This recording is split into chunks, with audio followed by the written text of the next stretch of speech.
একটা ছিল রতনপুর গ্রাম। সেই গ্রামের সবাই অনেক হাসি খুশি ছিল। সেই গ্রামে বাস করত গরিব কৃষক সুবল চন্দ্র।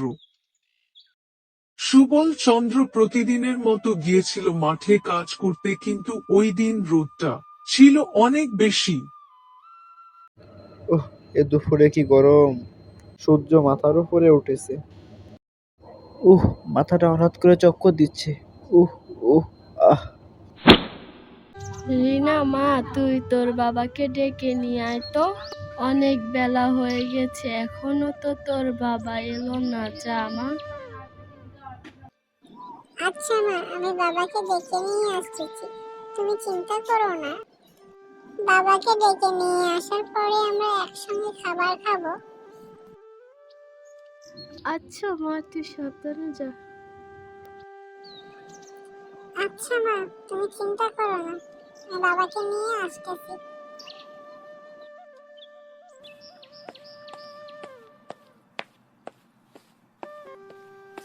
রিনা তার বাবার কাছে যাচ্ছিল। যাওয়ার পরে রিনা দেখতে পেল তার বাবা অজ্ঞান হয়ে পড়ে আছে মাটিতে।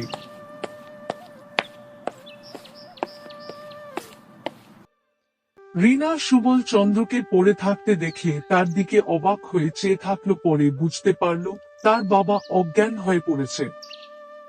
রিনা সাহায্যের জন্য চিৎকার করে ডাকতে থাকতে লাগলো।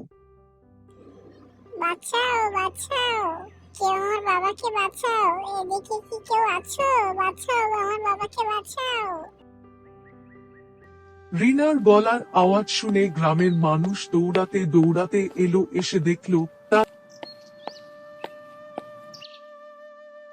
তার বাবা মাটিতে পড়ে আছে। সিরাজ, সাজু এবং খুড়ো রিনার বাবাকে মাটি থেকে উঠালো। মাটি থেকে উঠানোর পরে তার মুখে পানি ছিটিয়ে সবাই তার জ্ঞান ফিরিয়ে আনলো।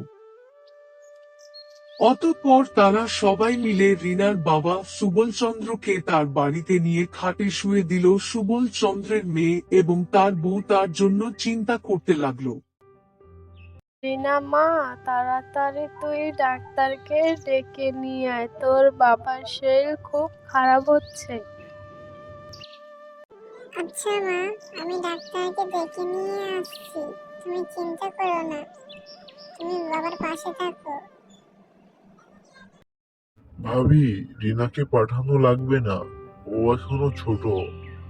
আমি ডাক্তারকে ডেকে নিয়ে আসছি, আপনারা কিছুক্ষণ অপেক্ষা করুন, আমি জলদি চলে আসব। বাবা সিরাজ, তুই যা, আমি রিনা মা আর বৌমা সুবল চন্দ্রের কাছে থাকি। তুই যা রে বাবা, তাড়াতাড়ি যা। সিরাজ সবাদের সঙ্গে কথা বলে ডাক্তারকে আনতে যেতে লাগলো।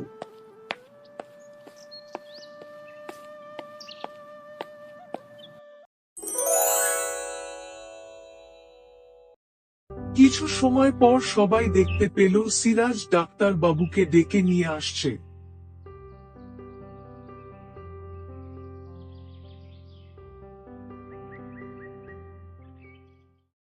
ডাক্তারবাবু এসে সুবলচন্দ্রকে চিকিৎসা করতে লাগলো। ডাক্তার চিকিৎসা করার পরে বলল, আপনার স্বামীর শরীরটা দুর্বল, তাই মাথা ঘুরে পড়ে গেছে। ওনাকে কিছুদিন বিশ্রাম নিতে বলবেন, আর যে ঔষধ কয়টা দিয়েছি ওই কয়টা নিয়ম মতো খাওয়াবেন।